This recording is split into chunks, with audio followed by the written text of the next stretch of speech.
ಗಾಂಧೀಜಿ ಒಮ್ಮೆಯೂ ಕೂಡ ದಲಿತರಿಗೆ ದೇವಸ್ಥಾನ ಪ್ರವೇಶ ಯಾಕಿಲ್ಲ? ಈ ಮುದುಕ ಕೇಳೋದು ಮುಸಲ್ಮಾನರ ಪರವಾಗಿ ಫಸ್ಟು ದುಂಡು ಮೇಜಿನ ಪರಿಷತ್ತಿನಲ್ಲಿ. ಅದರ ವಿರುದ್ಧ ಉಪವಾಸ ಕೂತಿದ್ದು ಯಾರು?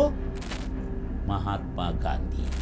ಅದೇ ಪೂನಾ ಒಪ್ಪಂದ ನಮಗೆ ಪಾಠದಲ್ಲಿ ಕೊಟ್ಟಿದ್ದೆ.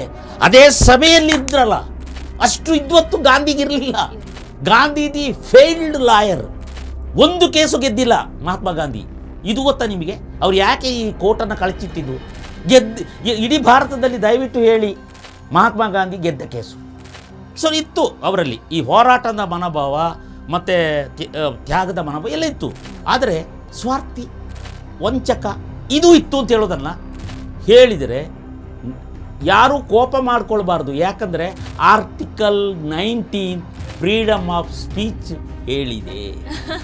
ಇನ್ನೊಬ್ಬರನ್ನು ಅವಮಾನಿಸಬೇಡ, ಚಾರಿತ್ರ್ಯ ವಧೆ ಮಾಡಬೇಡ, ಕೆಳಗಿನ ಪದಗಳನ್ನು ಉಪಯೋಗಿಸಬೇಡ ಅಂತ ಹೇಳಿದೆ ಹೊರತು ಸಿದ್ದರಾಮಯ್ಯ, DK ಶಿವಕುಮಾರ್ ಹೇಳಬಹುದು ಅವರಿಗೆ ಫ್ರೀಡಮ್ ಆಫ್ ಸ್ಪೀಚ್ ಸಿಕ್ಕಿದೆ. ರಾಹುಲ್ ಗಾಂಧಿ ಪಟ್ಟನೆ ಹೇಳಬೇಕೀಗ. ಹೀಗಾಗಿ ಈ ಬಾಬಾ ಸಾಹೇಬ್ ಕಾಂಗ್ರೆಸ್ ಪಕ್ಷ, ನಮ್ಮ ಹಿಂದೂ ಸಮಾಜ ಒಡೆದು ಹೋಗುತ್ತೆ, ಹಳ್ಳಿಗಳು 2 ಭಾಗ ಆಗುತ್ತೆ. ಅಲ್ಲೇ ಹೋಗಿ ಫೋಟೋಗ್ರಾಫರ್ನ ಕರ್ಕೊಂಡೋಗಿ ಸೇವ್ ಮಾಡಿಸಿ ಫೋಟೋ ತೆಗೆಸ್ಕೊಳ್ಳೋದು ಗೊತ್ತಿದೆ.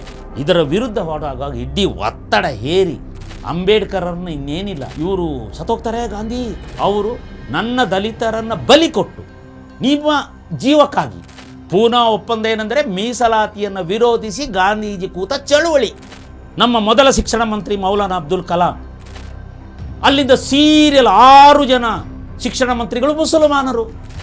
ಆಗ ಇದೇ ಮೌಲಾನಾ ಅಬ್ದುಲ್ ಕಲಾಂ ಅವರನ್ನು ಕರೆದು ಹೇಳಿದ್ದು, ನೋಡ್ರಿ ಮಿಸ್ಟರ್ ಇನಾಮ್ದಾ, ನೀವು ಗುಪ್ತರ ಕಾಲವನ್ನು ಸ್ವರ್ಣಯುಗ ಅಂತೆಲ್ಲ ಬರೆಯೋಕ್ಕೆ ಹೋಗಬೇಡಿ, ಮೊಘಲರನ್ನು ಟೀಕಿಸಬೇಡಿ ಅಂಥೇಳಿ ಅದನ್ನೆಲ್ಲ ಬಿಟ್ಟು ಇದನ್ನು ಬರೀಬೇಕಂತ ಹೇಳಿದಾಗ ಅವರು ನಿರಾಕರಿಸಿದರು. ಚರಿತ್ರೆ ಅಂದರೆ ಏನು? ಸತ್ಯ. ಕೆರೆ ಕುಂಟೆಗಳನ್ನು ತೋಡಿಸಿದರು, ಇಲ್ಲಿ ದೇವಸ್ಥಾನ ಹೊಡೆದನ್ನು ಬಿಟ್ಟರು, ಇವ್ರಿಗೆ ಹೋಗಿ ಕತ್ತರಿಸಿದನ್ನು ಬಿಟ್ಟರು, ಮತಾಂತರ ಮಾಡಿದನ್ನು ಬಿಟ್ಟರು. ಶಿವಮೊಗ್ಗದಲ್ಲಿ ಔರಂಗಜೇಬನ ಕಟೌಟ್ ಇರ್ತಾರೆ, ಒಬ್ಬ ಇವನಿದ್ದನಲ್ಲ, ಒಬ್ಬ ನವಾಬ, ಅವನನ್ನು ಶಿವಾಜಿ ಕೊಲ್ತಾನೆ. ಅವನು 7 ಅಡಿ ಮನುಷ್ಯ, ಇವನು ಕುಳ್ಳ ಶಿವಾಜಿ. ಅದು ಇರ್ಬೋದು ಔರಂಗಜೇಬ, ಸತ್ಯ ಹೇಳಿದ್ರೆ ವಿವಾದ. ಖಿಲ್ಜಿ ಇರ್ಬೋದು, ಗೋರಿ ಇರ್ಬೋದು, ಬಾಬರ್ ಇರ್ಬೋದು, ಎಲ್ಲ ಇರ್ಬೋದು. ಯಾಕೆಂದರೆ ಸೆಕ್ಯುಲರ್ ಅದು.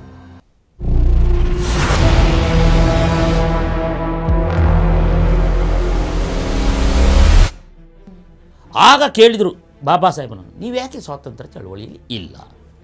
ಆಗ ಅವರು ಹೇಳಿದ್ದು, ನೋಡಿ ನಾನು ಒಬ್ಬ ತಳ ಸಮುದಾಯದಿಂದ ಬಂದ ವ್ಯಕ್ತಿ, ಈಗ ಏನಿದೆ, ನೀರು ಮುಟ್ಟೋಂಗಿಲ್ಲ, ದೇವಸ್ಥಾನ ಪ್ರವೇಶ ಮಾಡೋಂಗಿಲ್ಲ, ನಾವು ದಲಿತರು ಬಹುಸಂಖ್ಯಾತರಾಗಿದ್ದೀವಿ, ನಾವು ಇಲ್ಲಿ ಭಾರತದಲ್ಲಿದ್ದೀವಿ, ಎಲ್ಲ ರಾಜ್ಯಗಳಲ್ಲೂ ನಾವು ದೊಡ್ಡ ಸಂಖ್ಯೆಯಲ್ಲಿದ್ದೀವಿ. ನಾವು ದೇವಸ್ಥಾನಕ್ಕೆ ಹೋಗೋಂಗಿಲ್ಲ, ನೀರು ಮುಟ್ಟೋಂಗಿಲ್ಲ, ರಸ್ತೆಯಲ್ಲಿ ಎಲ್ಲರ ಎದುರಿಗೆ ನಡೆಯೋಂಗಿಲ್ಲ, ಹೊಸ ಬಟ್ಟೆ ಹಾಕೋಂಗಿಲ್ಲ, ಚೌರ ಮಾಡಿಸ್ಕೊಳ್ಳೋಂಗಿಲ್ಲ. ಹೀಗೆ ನನ್ನ ಜನಾಂಗ ಇರುವಾಗ ನಾನೂ ಕೂಡ ಡಿಗ್ರಿ ಪಡೆದವನ ಕೈಗೆ ಒಬ್ಬ ಅಟೆಂಡರ್ ಹೀಗೆ ಬುಕ್ಕನ್ನು ಫೈಲನ್ನು ಹಾಕ್ತಾನೆ ಅಂದರೆ, PhD ಪಡೆದ ನನಗೆ ಹೀಗೆ ಬುಕ್ಕನ್ನು ಒಬ್ಬ 3ನೇ ಕ್ಲಾಸು 4ನೇ ಕ್ಲಾಸು ಓದದವನು ಹೀಗೆ ಬುಕ್ಕನ್ನು ಹಾಕ್ತಾರೆ ಅಂದರೆ, ಪಟಭದ್ರ ಹಿಂದೂಗಳು ಅವರು ಮೈಲಿಗೆ ಅಂತ ಹೇಳ್ತಾರೆ ಅಂದರೆ, ಇವರಿಗೆ ನೈತಿಕ ಸ್ವಾತಂತ್ರ್ಯ ಸಿಗದ ಹೊರತು ರಾಜಕೀಯ ಸ್ವಾತಂತ್ರ್ಯ ಸಿಕ್ಕಿ ಏನು ಪ್ರಯೋಜನ? ಇದು ಅವ್ರು ಕೇಳಿದ್ರು. ನಾಳೆ ಸ್ವಾತಂತ್ರ್ಯ ಬಂದರೂ ಇದ್ದವರೇ ತಾನೇ ರಾಜ್ಯ ಆಳೋದು, ಪ್ರಧಾನಿ ಆಗೋದು, ರಾಷ್ಟ್ರಪತಿ ಆಗೋದು. ಇವರ ಕೈಗೆ ಬಂದರೂ ನಮ್ಮ ಸ್ಥಿತಿ ಏನು? ಗಾಂಧೀಜಿ ಒಮ್ಮೆಯೂ ಕೂಡ ದಲಿತರಿಗೆ ದೇವಸ್ಥಾನ ಪ್ರವೇಶ ಯಾಕಿಲ್ಲ, ದಲಿತರಿಗೆ ನೀರು ಯಾಕೆ ಮುಟ್ಟುತ್ತಾ ಇಲ್ಲ, ದಲಿತರಿಗೆ ಈ ಅನ್ಯಾಯವನ್ನು ಯಾಕೆ ತಡಿತಾ ಉಪವಾಸ ಕೂತಿಲ್ಲ? ಇದು ಅಂಬೇಡ್ಕರ್ ಹೇಳ್ತಾರೆ. ಅಂಬೇಡ್ಕರ್ ಹೇಳಿದ್ರು. ಹೌದು. ಜೊತೆಗೆ ಮೀಸಲಾತಿಯನ್ನು ಇವರೇನು ಪ್ರಕಟ ಮಾಡಿದ್ರಲ್ಲ ಬ್ರಿಟಿಷ್ ಸರ್ಕಾರ, ಇಲ್ಲ ದಲಿತ ಮುಸಲ್ಮಾನರಿಗೆ ರಿಸರ್ವೇಷನ್ ಕೊಟ್ಟರು. ಮುಸಲ್ಮಾನರಿಗೆ ಯಾಕೆ ಕೊಟ್ಟರು ಅಂದರೆ ಅವರ ಬೇಡಿಕೆಯನ್ನು ಮಾಡಲಿಕ್ಕೆ ಮುಸಲ್ಮಾನರ ಜೊತೆಗೆ ಗಾಂಧೀಜಿ ಇದ್ದರು. ಹೆಚ್ಚು ಗಾಂಧೀಜಿ ದುಂಡು ಮೇಜಿನ ಪರಿಷತ್ ಸಭೆಯಲ್ಲಿ ಹೋಗಿ ಈ ಮುದುಕ ಕೇಳೋದು ಮುಸಲ್ಮಾನರ ಪರವಾಗಿ ಫಸ್ಟು. ಹಾಗಾಗಿ ಅವರಿಗೆ ಸಿಗೋದೆಲ್ಲ ಸಿಗ್ತಾ ಇತ್ತು. ಒಂದು ಜಾಗದಲ್ಲಿ ಎಷ್ಟು ಇಲೆಕ್ಷನ್ಗೆ ಎಷ್ಟು ಜನ ಸಿಕ್ಕಬೇಕು ಅವ್ರು ಕೇಳಿದ್ದಕ್ಕಿಂತ 1-2 ಜಾಸ್ತಿ ಸಿಗೋದು. ಆದರೆ ಇವರು ಕೇಳಿದ್ದು ದಲಿತರಿಗೆ. ನೋಡಿ, ನಮಗೆ ಅವನಿಗೆ ಶಿಕ್ಷಣ ಇಲ್ಲ, ಒಂದು ಅವನಿಗೆ ಸಾಮಾಜಿಕವಾಗಿ ಅವನು ಬಟ್ಟೆ ಇಲ್ಲ ಸರಿಯಾಗಿ, ಅವನನ್ನು ನೀವು ಹೊರಗೆ ಇಟ್ಟುಬಿಟ್ಟಿದ್ದೀರಿ. ಅವನು ಚುನಾವಣೆಗೆ ನಿಲ್ಲಲಿಕ್ಕೆ ಸಾಧ್ಯ ಇದೆಯಾ ಒಬ್ಬ ಸಾಮಾನ್ಯ ಜನರ ಜೊತೆ? ಲಕ್ಷ ಲಕ್ಷ ಕೋಟಿ ಜೋಬಲಿಟ್ಟುಕೊಂಡು ಬರುವ ಮನುಷ್ಯನ ಜೊತೆ ಇವನಿಗೆ? ಹಾಗಾಗಿ ಅವನಿಗೆ ಮೀಸಲಾತಿ ಕೊಡಿ, ಅವನು ಬರಲಿ ನಮ್ಮ ಪಾರ್ಲಿಮೆಂಟಿಗೆ, ಅವನ ಕಷ್ಟ ಸುಖ ಹೇಳ್ಕೊಳ್ಳಿ ಅಂತ ಬೇಡಿಕೆಯನ್ನು ಇಟ್ಟದ್ದು ಬಾಬಾ ಸಾಹೇಬ್ ದುಂಡು ಮೇಜಿನ ಪರಿಷತ್ತಿನಲ್ಲಿ. ನೋಡಿ, ಬಹುಸಂಖ್ಯಾತ ದಲಿತ ವರ್ಗ ಮುಸಲ್ಮಾನರಿಗಿಂತ, ಸಿಖ್ಖರಿಗಿಂತ, ಜೈನರಿಗಿಂತ, ಬೌದ್ಧರಿಗಿಂತ, ಹಿಂದೂಗಳೇ ಇವರು. ಆದರೆ ಹಿಂದೂಗಳಿಂತ ಅಂತ ಹೇಳಿದ್ರು, ಅಸ್ಪೃಶ್ಯರು ಅಂತ ಕರೆದರು ಅವರು. ಹರಿಜನ ಅಂತ ಕರೆದಿಲ್ಲ, ಅದು ಗಾಂಧಿ ಕರೆದದ್ದು ಹರಿಜನ ಅಂತ. ಅವರು ಕರಿತಾ ಇದ್ದು ಅಸ್ಪೃಶ್ಯರು, ಸ್ಪರ್ಶ ಇಲ್ಲದವರು, ಸ್ಪರ್ಶ ಅಸ್ಪರ್ಶ್ಯ. ಕೊಡಿ ಅಂತ ಕೇಳಿದಾಗ ಅದರ ವಿರುದ್ಧ ಉಪವಾಸ ಕೂತಿದ್ದು ಯಾರು? ಮಹಾತ್ಮ ಗಾಂಧಿ. ಅದೇ ಪೂನಾ ಒಪ್ಪಂದ. ಇಡೀ ದೇಶದಲ್ಲಿ ಇವರು ಉಪವಾಸ ಕೂತ್ಬಿಟ್ರು. ಇವರು ಹೇಳಿದ್ರು ಅವರು ಅಂಗೀಕಾರಕ್ಕೆ ರೆಡಿ ಇದ್ದವರು ಬ್ರಿಟಿಷ್ ಸರ್ಕಾರ. ಇವರು ದುಂಡು ಮೇಜಿನ ಪರಿಷತ್ತಿಗೆ ಅಂಬೇಡ್ಕರ್ನ ಕರೀತಾ ಇದ್ರು. ನಮಗೆ ಗೊತ್ತಿರೋದೇನು? ದುಂಡು ಮೇಜಿನ ಪರಿಷತ್ತಿನ ಮಹಾತ್ಮ ಗಾಂಧಿ ಒಬ್ಬರೇ. ನಮಗೆ ಪಾಠದಲ್ಲಿ ಕೊಟ್ಟಿದ್ದಾರೆ. ಅದೇ ಸಭೆಯಲ್ಲಿ ಇದ್ರಲ್ಲ, ಅದೇ ಸಭೆಯಲ್ಲಿ ಈ ವಿಚಾರವನ್ನು ಮಾತಾಡ್ತಿದ್ರಲ್ಲ, ಮಾತಾಡೋಕ್ಕೆ ವಿದ್ವತ್ತಿತ್ತಲ್ಲ. ಹಿಮ್ಸೆಲ್ಫ್ ಬ್ಯಾರಿಸ್ಟರ್, ಹಿಮ್ಸೆಲ್ಫ್ ಎಕಾನಮಿ ಗೊತ್ತಿದ್ದವರು, ಜಾತಿಗಳ ಬಗ್ಗೆ ಗೊತ್ತಿದ್ದವರು, ಭಾರತದ ಸಮಗ್ರ ಅಧ್ಯಯನ ಮಾಡಿದವರು, ಚರಿತ್ರೆ ಗೊತ್ತಿದ್ದವರು. ಇವರು ದುಂಡು ಮೇಜಿನ ಪರಿಷತ್ತಿನಲ್ಲಿ ಭಾಷಣ ಇವರಿಗೆ ಕಿರಿಕಿರಿ ಆಗ್ತಾ ಇತ್ತು. ಅಷ್ಟು ಇದ್ವತ್ತು ಗಾಂಧಿಗಿರಲಿಲ್ಲ. Gandhi the failed lawyer. ಒಂದು ಕೇಸು ಗೆದ್ದಿಲ್ಲ ಮಹಾತ್ಮ ಗಾಂಧಿ. ಇದು ಗೊತ್ತಾ ನಿಮಗೆ? ಅವ್ರು ಯಾಕೆ ಈ ಕೋಟನ್ನು ಕಳಚಿಟ್ಟಿದ್ದು? ಈ ಕರಿಕೋಟನ್ನು ಬಿಚ್ಚಿ ಬಿಸಾಕಿ ಈ ಶಾಲು ಹೊದ್ದುಕೊಂಡಿದೆ ಯಾಕೆ? ಅವರು ಒಂದು ಕೇಸು ಗೆದ್ದಿಲ್ಲ. ಇಡೀ ಭಾರತದಲ್ಲಿ ದಯವಿಟ್ಟು ಹೇಳಿ, ಮಹಾತ್ಮ ಗಾಂಧಿ ಗೆದ್ದ ಕೇಸು ಯಾರಾದ್ರೂ ಹೇಳಿದ್ರೆ? ಇದೆಲ್ಲ ನಮಗೆ ಗೊತ್ತೇ ಇಲ್ಲದಂತ. ಎಲ್ಲಿ ಗೊತ್ತಿತ್ತು? ತೆಗೆದು ಬಿಸಾಕಿ ಅಲ್ಲಿ ಗುಜರಾತಲ್ಲಿ ನೀಲಿ ಬೆಳೆ ಬಗ್ಗೆ ಹೋರಾಟ ಮಾಡ್ತಾ ಇದ್ರು. ಆಫ್ರಿಕಾದಲ್ಲಿ ಅವರು ಕರಿಯರ ಪರವಾಗಿ ಇವರನ್ನ ಟ್ರೈನಿಂದ ಬಿಸಾಕ್ತಾರಲ್ಲ ಬಿಳಿಯರ, ಆಗ ದೊಡ್ಡ ಸುದ್ದಿಯಾಗಿ ಪ್ರಪಂಚದಲ್ಲಿ. ಆ ಸುದ್ದಿಯ ಮನುಷ್ಯ ಮಹಾತ್ಮ ಗಾಂಧಿ, ಮೋಹನ್ ಚಂದ ಕರ್ಮಚಂದ ಗಾಂಧಿ. ಸೊ ಬರುವಾಗಲೇ ಹೆಸರು ತಗೊಂಡು ಬಂದರು. ಸೊ ಇತ್ತು ಅವರಲ್ಲಿ ಈ ಹೋರಾಟದ ಮನೋಭಾವ ಮತ್ತು ತ್ಯಾಗದ ಮನೋಭಾವ ಎಲ್ಲ ಇತ್ತು. ಆದರೆ ಸ್ವಾರ್ಥಿ, ವಂಚಕ ಇದು ಇತ್ತು ಅಂತ ಹೇಳೋದನ್ನು ಹೇಳಿದರೆ ಯಾರೂ ಕೋಪ ಮಾಡ್ಕೊಳ್ಬಾರ್ದು. ಯಾಕಂದರೆ ಆರ್ಟಿಕಲ್ 19 ಫ್ರೀಡಮ್ ಆಫ್ ಸ್ಪೀಚ್ ಹೇಳಿದೆ. ಅದರಲ್ಲಿ ಏನು ಹೇಳಿದೆ? ಯಾವುದೇ ರಾಜಕೀಯ ವ್ಯಕ್ತಿಯನ್ನು, ಯಾವುದೇ ಸಿದ್ಧಾಂತವನ್ನು, ಯಾವುದೇ ವಿಚಾರಗಳನ್ನು ನೀನು ಫ್ರೀಯಾಗಿ ಹೇಳು, ಸತ್ಯವನ್ನು ಹೇಳು. ಇನ್ನೊಬ್ಬರನ್ನು ಅವಮಾನಿಸಬೇಡ, ಚಾರಿತ್ರ್ಯ ವಧೆ ಮಾಡಬೇಡ, ಅಬ್ಯೂಸ್ಮೆಂಟ್ ಮಾಡಬೇಡ, ಕೆಳಗಿನ ಪದಗಳನ್ನು ಉಪಯೋಗಿಸಬೇಡ ಅಂತ ಹೇಳಿದೆ ಹೊರತು ಫ್ರೀಡಮ್ ಆಫ್ ಸ್ಪೀಚ್ ಬರೀ ಎಡಪಂಥೀಯರಿಗೆ ಅಂತ ಅಲ್ಲಿ ಬರೆದಿಲ್ಲ. ಅವರು ಸುಳ್ಳನ್ನಷ್ಟೇ ಹೇಳ್ಬೋದು. ಸಿದ್ದರಾಮಯ್ಯ, ಡಿ ಕೆ ಶಿವಕುಮಾರ್ ಹೇಳಬಹುದು ಅವರಿಗೆ ಫ್ರೀಡಮ್ ಆಫ್ ಸ್ಪೀಚ್ ಸಿಕ್ಕಿದೆ. ಇನ್ನು ಈ BJP RSS ಹೇಳಬಾರ್ದು ಅಂತ ಎಲ್ಲಿ ಇದೆ ಕಾನ್ಸ್ಟಿಟ್ಯೂಷನಲ್ಲಿ? ರಾಹುಲ್ ಗಾಂಧಿ ಹಿಡ್ಕೊಂಡು ಹೋಗ್ತಾ ಇರೋದು ಖಾಲಿ ಹಾಳೆದು.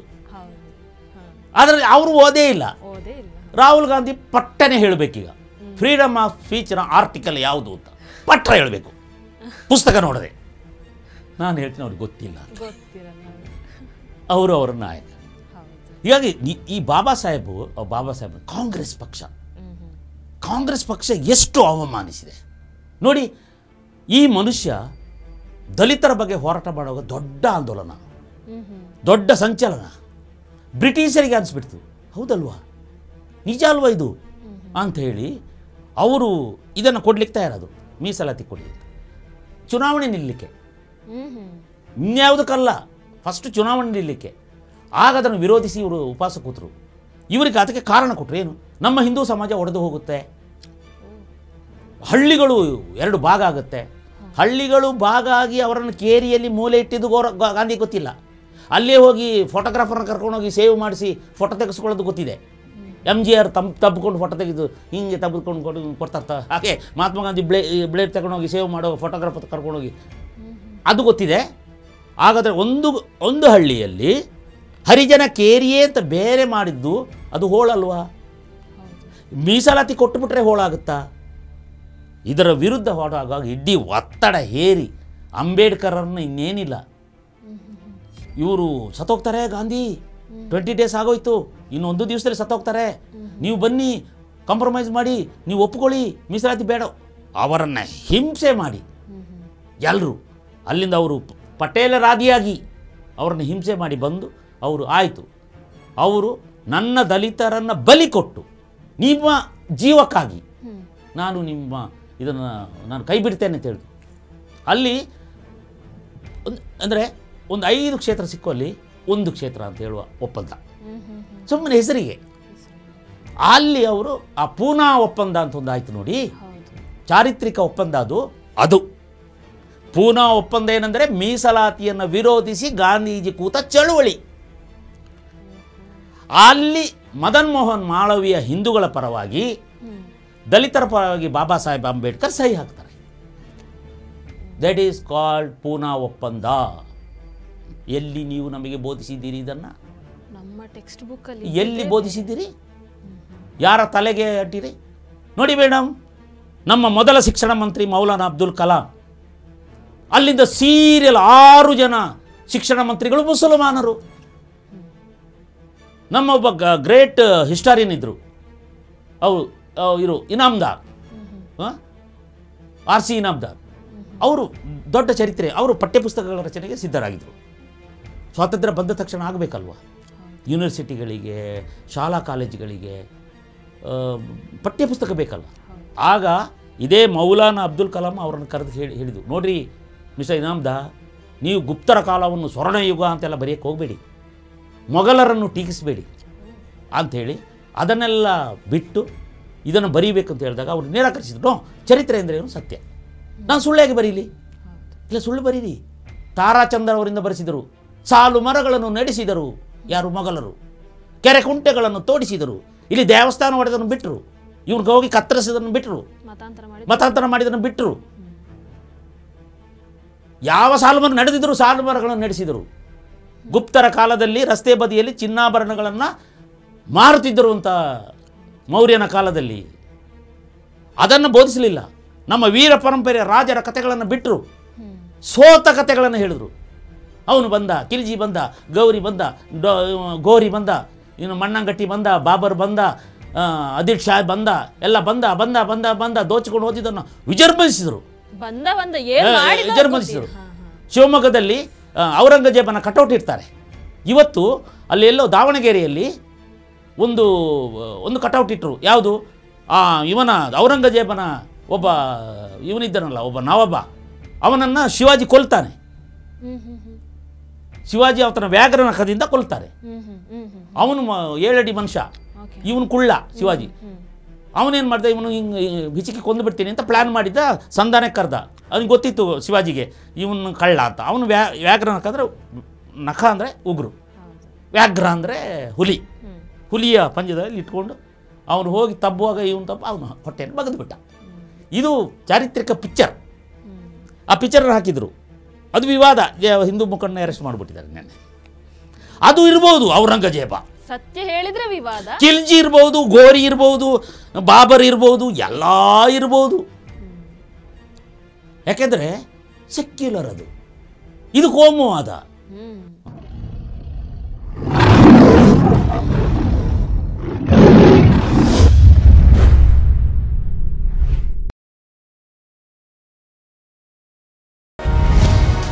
ಟಿವಿ ವಿಕ್ರಮ, ದೇಶ ನಿಮ್ಮ ಕೈಯಲ್ಲಿ. ಈ ಕಾರ್ಯಕ್ರಮ ನಿಮಗೆ ಇಷ್ಟ ಆಗಿದ್ದಲ್ಲಿ ಲೈಕ್, ಶೇರ್ ಹಾಗೂ ಕಮೆಂಟ್ ಮಾಡಿ. ಟಿವಿ ವಿಕ್ರಮದ ಕಾರ್ಯಕ್ರಮಗಳನ್ನು ನಿರಂತರವಾಗಿ ವೀಕ್ಷಿಸಲು ಸಬ್ಸ್ಕ್ರೈಬ್ ಮಾಡಿ, ಬೆಲ್ ಐಕನ್ ಒತ್ತಿ.